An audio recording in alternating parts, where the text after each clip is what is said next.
Afternoon guys, my name's Kim and welcome to my channel. Today I'm in Lanzarote and I'm walking around part of the north of the island exploring one of the extinct volcanoes in the area, and in a minute I'm going to turn the camera around and show you the crater that is left from this volcano. At the moment I'm just sitting on the northern ridge of the volcano, and it's the lower part of it. The wind's coming in from quite a bit.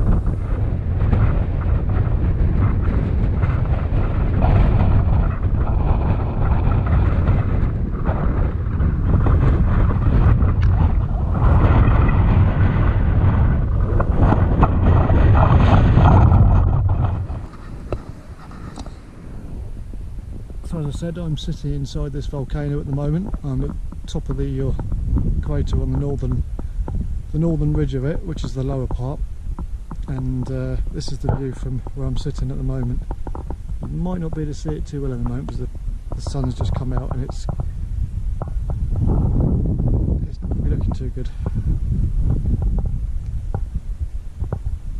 I'm going to move around to the other side and hopefully you'll get a better view.